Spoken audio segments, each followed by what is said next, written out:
Je te salue dans le nom précieux de Jésus. Je suis contente de me retrouver devant toi en vie et en bonne santé. Alors si toi tu n'es pas en bonne santé, bien-aimé, reçois la guérison divine au nom puissant de Jésus. Par les meurtrissures de Christ, la Bible dit, tu es guéri. Alors reçois ta guérison aujourd'hui. Reçois la restauration de ta santé aujourd'hui au nom puissant de Jésus. Oh bien-aimé, Dieu est fidèle, il ne faillit jamais. Alors dis Amen avec foi et reçois la guérison au nom précieux de Jésus. Alors aujourd'hui, j'aimerais te parler sur comment retrouver sa vie de prière. À la base, prier, c'est parler avec Dieu, c'est rentrer dans l'intimité avec le Seigneur. Toutefois que la vie de prière de quelqu'un est perturbée, cette personne est éloignée de Dieu. Cette personne, bien-aimée, sort de la présence de Dieu. Parce que la Bible me dit que Jésus, lorsqu'il est venu, de temps en temps, il allait sur la montagne pour parler avec le Père. De temps en temps, il venait pour communier avec celui-là qu'il avait envoyé. Quand bien même il était fait de chair, il avait besoin de toujours communier avec celui qu'il avait envoyé. À plus forte raison, nous qui ne sommes que son image. Jésus, son propre fils, est arrivé, il rentrait dans la présence de Dieu. Alors prier, bien-aimé, c'est s'approcher de Dieu. Alors si tu as cessé de rentrer dans la présence de Dieu, tu as cessé de t'approcher de lui, ce message est pour toi. Tu as du mal à prier dorénavant alors que tu as envie de prier, tu t'assoupis. Alors que tu as envie de prier, tu te rends compte que tu es fatigué. Ce message est pour toi. Qu'est-ce qui dorénavant t'empêche de rentrer dans la présence de Dieu?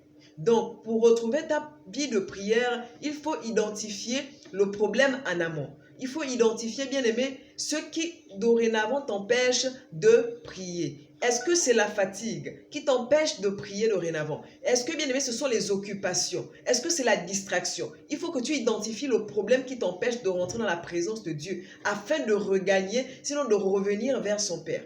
Parce que si tu n'identifies pas l'anomalie, tu n'identifies pas le problème, ce serait comme vain de vouloir revenir. Tu vas fournir des efforts, mais ce serait des efforts vains. Alors tu identifies le problème qui dorénavant, sinon la situation qui t'empêche dorénavant de prier, bien-aimé. Si c'est la fatigue, essaye de te libérer à une heure précise où tu sais que tu ne seras pas fatigué du tout.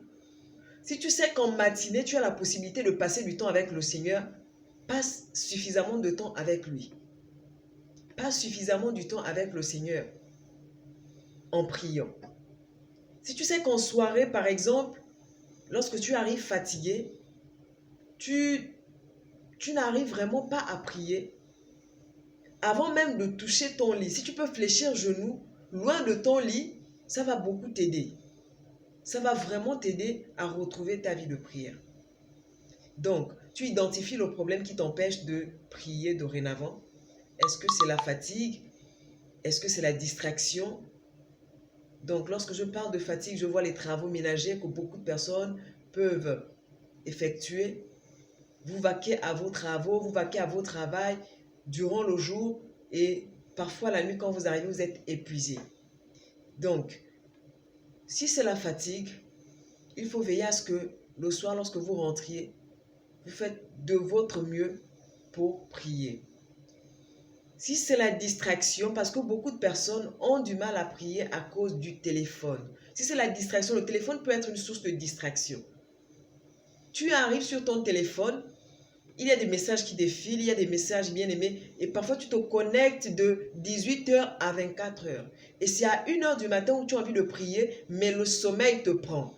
Et ainsi de suite, ta semaine se termine sans que tu n'aies bien aimé, tu n'aies eu l'occasion de te retrouver dans la présence de Dieu par le moyen de la prière.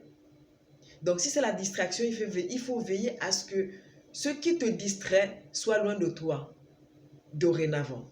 Si c'est la fatigue, lorsque tu viens de ton boulot ou de tes occupations, bien aimé, veille à prier avant de faire quoi que ce soit. Et le Saint-Esprit est là pour t'aider. Si tu as détecté le problème qui t'empêche dorénavant de prier, de rentrer dans la présence de Dieu, dis Saint-Esprit, j'aimerais que toi seul m'aides à retrouver cette vie de prière que j'ai perdue. Aide-moi à laisser telle ou telle chose qui m'empêchait de rentrer dans ta présence. Quand bien même je suis fatigué, rends-moi fort pour pouvoir prier. Je refuse toute distraction liée à mon téléphone. Je refuse toute distraction liée au papotage. Je refuse toute distraction liée au commérage. Et le Saint-Esprit saura t'aider. Parce que tu lui as simplement et plus clairement expliqué quelle est ta situation. Qu'est-ce que tu veux réellement? Alors le Saint-Esprit est celui qui va t'aider, bien aimé, à retrouver ta vie de prière parce que lui va te remplir de sa force. Dans un deuxième temps. Et troisièmement, si tu as envie de retrouver ta vie de prière, bien aimé, il faut en parler avec soit un ancien de l'église pour qu'il te soutienne dans la prière et que vous passiez des moments, parfois même au téléphone, à parler de Dieu, à vous exhorter, sinon qu'il t'exhorte beaucoup ou suffisamment sur la prière. 3. Alors 4. Il faut suffisamment écouter les prédications, même dans ton téléphone. Lorsque tu écouteras ces prédications, ça va te fortifier. Écoutez les témoignages bien-aimés des autres. Ça va beaucoup vous fortifier. La Bible dit que la foi vient de ce qu'on entend et ce qu'on entend vient de la parole de Dieu. Ce qui va te permettre de prier, bien-aimé, c'est cette foi que tu manifestes à l'endroit du Père.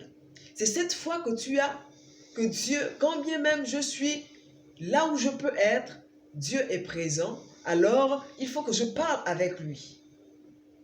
C'est la foi qui t'emmène à parler avec Dieu, parce que tu ne le vois pas. Tu parles avec lui parfois, tu parles avec lui bien-aimé, parce que intérieurement, dans ton âme, tu es convaincu que Dieu existe. Mais si tu n'es pas convaincu que Dieu existe, tu n'auras aucun intérêt à prier. Tu n'auras pas d'intérêt à vouloir rentrer dans la présence de Dieu. Il n'y a que la foi qui puisse te permettre de réaliser que Dieu est véritable. Alors j'ai cité 4 points, notamment identifier, bien aimé, la situation, le problème qui t'empêche de prier,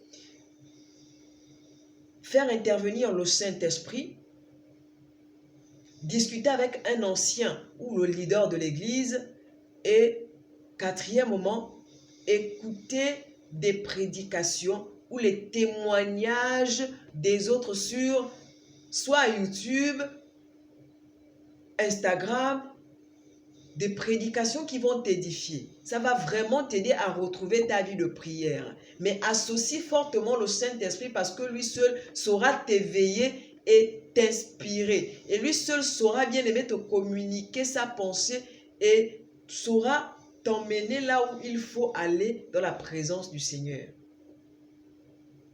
Le Saint-Esprit te conduira dans toute la vérité. Donc il est le conducteur.